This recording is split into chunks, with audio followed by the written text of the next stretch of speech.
The female is as it were a mutilated male, Aristotle.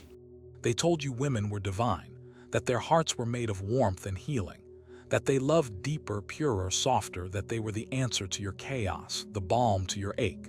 And you believed it because everyone did. Because from the first stories you heard as a boy, she was the prize, the angel, the mother, the muse. And you, what were you?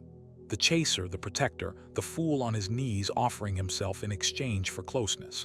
But what if that idea, that myth you were raised on, was not just false, but designed to blind you? What if women are not angels? What if the woman you love is not a mirror of your missing piece, but a mirror of your misunderstanding? Aristotle didn't romanticize it. He didn't wrap womanhood in poetry. He looked at nature with no filter, no myth, no mercy. And what he saw shook the foundation of the fairy tale. He said it clearly, not out of hate, but as a cold observation of form and function, a biological truth, not a moral one. And nature, he believed, doesn't lie. Now, hold on. This isn't about biology anymore. This is about what that truth does to the illusions you hold. But what if love in its raw state is not mutual at all? What if it's hierarchy dressed up as devotion?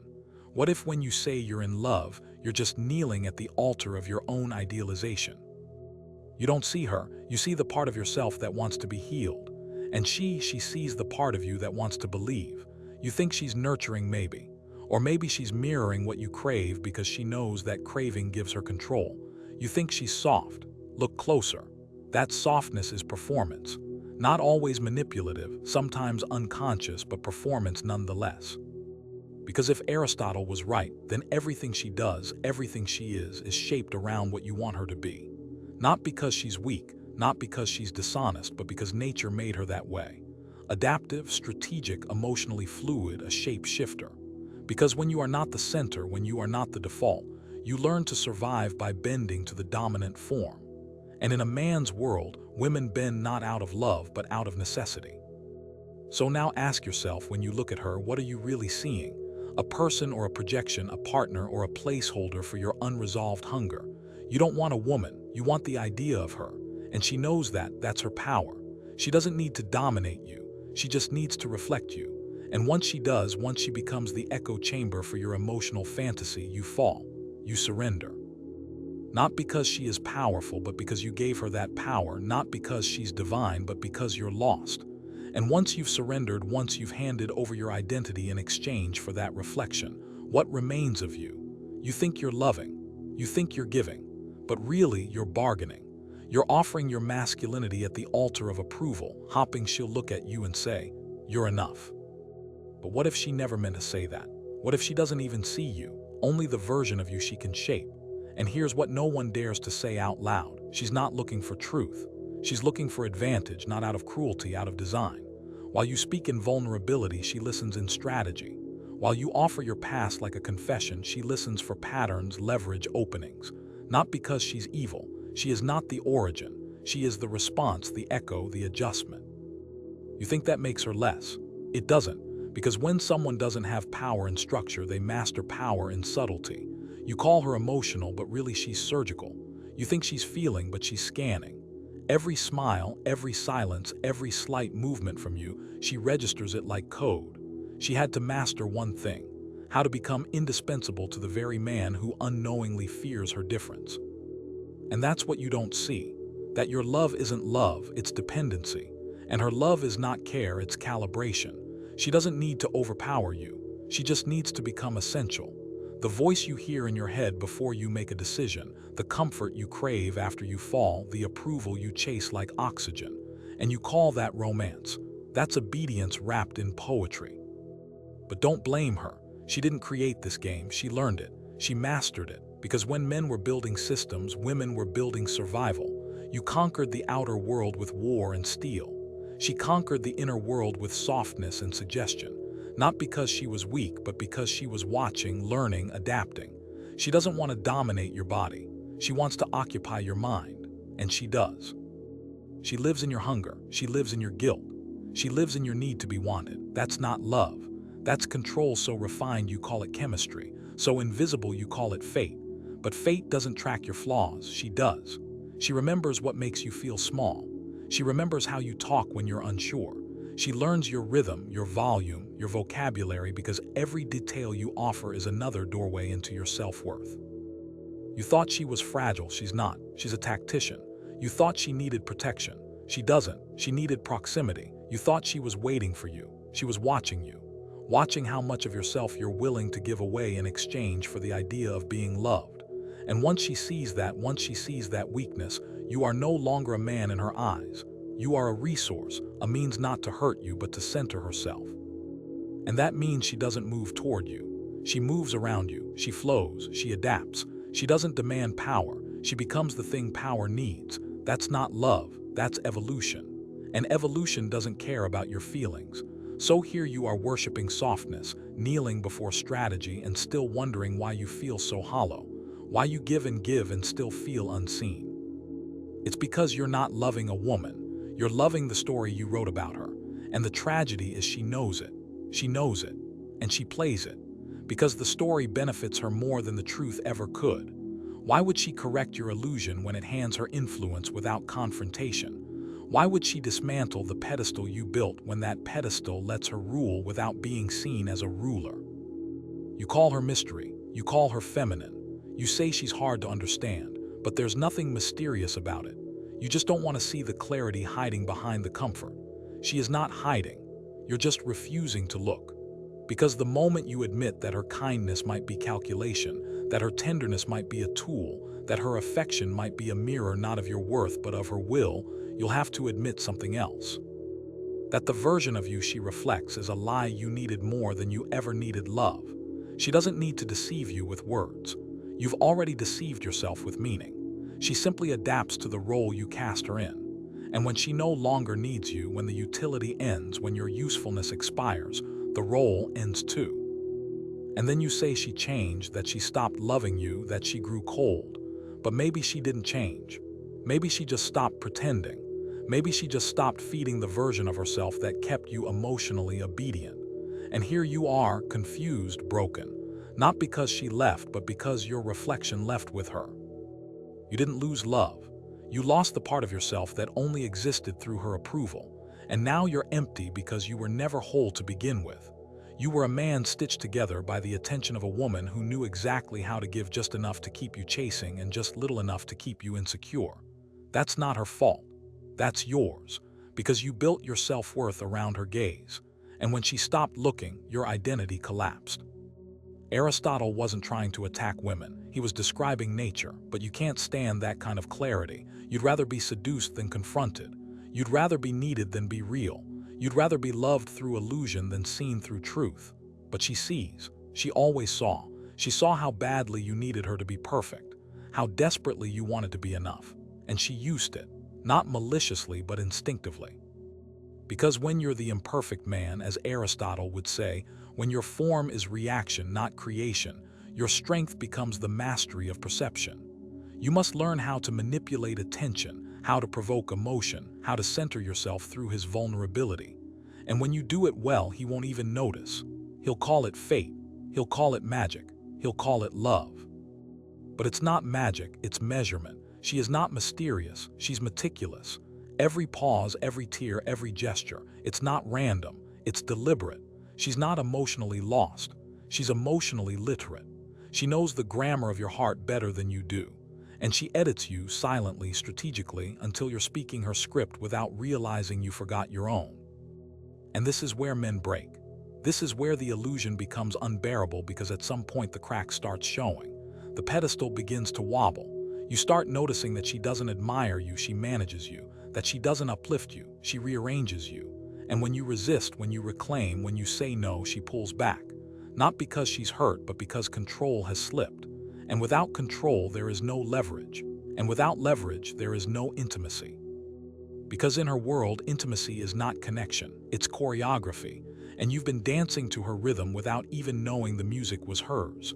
You danced because it felt like love, because it felt familiar.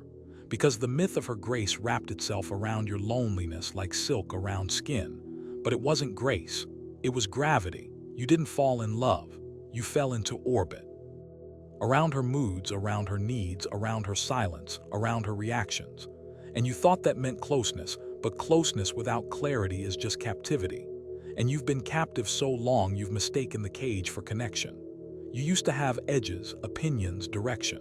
But now you find yourself hesitating, censoring, folding yourself into versions that won't upset her. You say it's because you love her, but real love doesn't ask for self-erasure. Real love doesn't punish authenticity.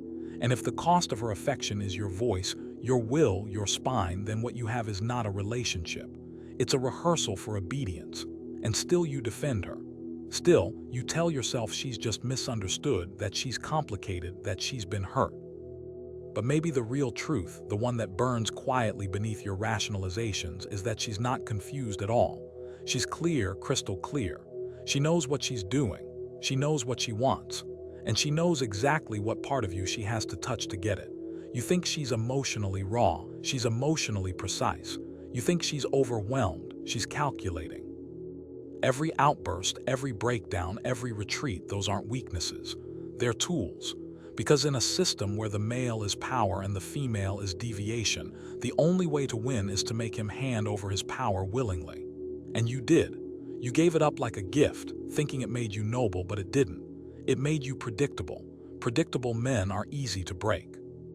So when she pushes your buttons, it's not by accident. She's been mapping those buttons since day one. Every compliment a probe, every "I love how honest you are" a calibration. She doesn't want your soul, she wants your pattern, because once she knows it, she owns it. And the moment she owns it, she owns you. And you call that intimacy, but that's not intimacy. That's influence masquerading as love. And here's the deepest betrayal, the one you won't speak of. The part of you that knows she doesn't admire you. That behind her eyes she's not looking at a man, she's looking at a project. That your strength isn't admired, it's tolerated. That your vulnerability isn't honored. It's archived, stored for later, for when it's useful. You think she's nurturing your wounds, but really she's memorizing them. Because whoever knows where it hurts controls when it hurts. And so you stay silent because speaking up would mean destroying the fantasy. Because the only thing scarier than losing her is realizing she was never yours to begin with. That you were hers. That the pedestal was never a tribute. It was a stage and you were performing the whole time. Aristotle didn't write that women are malicious. The realization that you've never really seen her, only her reflection in your desire. Only the version she performed, the version that matched your wounds. And now that the performance is over, now that the illusion is cracking, you're not grieving her. You're grieving the man you pretended to be in her presence, but he was never real. He was never whole. He was the mask you wore to win a woman who never showed you her real face. And now the mask is gone. Her performance is over. The illusion has collapsed. And you're standing in the ruins, not of love, but of your own delusion. The dream that a woman could complete you, that her affection could redeem you, that her presence could define your worth. It's all gone. And you feel the panic, the emptiness, the weight of your own identity staring back without the filters of fantasy. But this is not the end. This is the beginning. Because now finally you're forced to ask the question you've spent your whole life avoiding. Who are you without her? Without the emotional training wheels, without the praise, without the role you played to feel valuable, what remains? And if the answer is silence, then that silence is your truth. That silence is your foundation. That silence is the first honest thing you've felt in years. You were taught to be the hero in a story written by someone else. But what if there is no story? What if the woman was never your salvation but your mirror? Not to reflect your strength, but to expose your fear. Because the truth is, you never loved her. Not really. You loved the feeling of being chosen. You loved the escape from your own chaos. You loved the comfort of outsourcing your purpose to her validation. And now that she's gone, you're not broken. You're exposed. You say she used you, but what did you use her for? You made her your meaning. You made her your morality. You made her your emotional oxygen. You didn't want partnership. You wanted permission. Permission to feel worthy. Permission to feel needed. Permission to avoid doing the inner work that terrifies you more than heartbreak ever could. But she never signed up to be your redeemer. She simply walked into the role you cast for her and played it well. And now Aristotle's words ring louder than ever. Women are not monsters, not saints, not goddesses, just mirrors warped by biology and shaped by survival. Not broken, but built differently. Designed not to lead, but to adapt. And when you refuse to see that, when you ignore her nature, you become her victim, not her partner. But here's the moment of power, the moment of awakening. When you stop seeing women as solutions, you start seeing yourself as one. When you stop chasing reflections, you start building reality. And the man who builds himself no longer fears the absence of her gaze. He doesn't crumble when she withholds. He doesn't fall when she pulls back, because he is no longer performing. He is present. He is sovereign. And she can feel that, and she will test that. Because the moment you stop orbiting, the gravity shifts, the roles reverse, the myth dies, and in its place something raw begins. Not romance, not passion, but truth. She may not like it. She may leave. She may try to reframe you into the man who once kneeled. But if you stay firm, if you hold your center, something changes. You no longer need her to be pure. You no longer need her to be soft. You no longer need her to be anything but real. And in that space stripped of illusion, something radical is possible. Connection without control, love without leverage, intimacy without dependency. But only if you're willing to let the myth burn. So let it burn. Let the fantasy collapse. Let the pedestal crack. Let the false stories drown in their own sentimentality. And stand alone, honest, unedited. Face the woman not as a rescuer or a villain, but as a reflection of nature's difference. Not lesser, not greater, just different. Because only when you no longer need her to complete you will you ever be capable of truly meeting her. This is Aristotle's gift to the man brave enough to receive it. The brutal clarity that destroys comfortable lies. The recognition that what you called love was often projection. That what you called devotion was often dependency.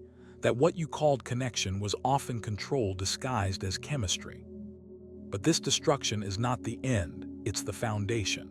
Because only when you stop seeking completion in another can you offer wholeness to another. Only when you stop needing validation can you give authentic affection. Only when you stop performing for approval can you show up as yourself. The woman worthy of this authentic version of you won't be threatened by your independence. She won't try to diminish your strength or manipulate your vulnerabilities. She won't need you to be less so she can feel like more. She'll meet you in that space beyond illusion, where two whole people choose each other consciously rather than need each other desperately. But first, you must become that whole person. You must face the silence without filling it with her presence. You must confront the emptiness without medicating it with her attention. You must learn to stand alone not as punishment, but as preparation for the kind of love that's worth having.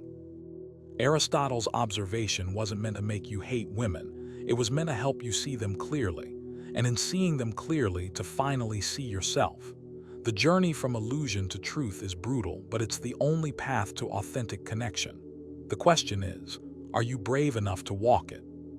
If this shattered an illusion or opened your eyes, don't keep it to yourself. Like the video and share it with someone who needs to hear it. Subscribe for more raw, unapologetic truths they won't teach you anywhere else. And if you want to support this work, the channel link is in the description. Every contribution keeps the truth alive. The revolution begins not with changing women, but with seeing them clearly. Not with hating them, but with understanding them. Not with avoiding them, but with meeting them from a place of strength rather than need. Aristotle's brutal honesty wasn't meant to wound, it was meant to wake you up. Wake up from the comfortable myths that keep you weak. Wake up from the romantic fantasies that make you dependent. Wake up from the pedestals that diminish both you and her. Because on the other side of these illusions lies something most men never experience: authentic love between sovereign beings who choose each other freely.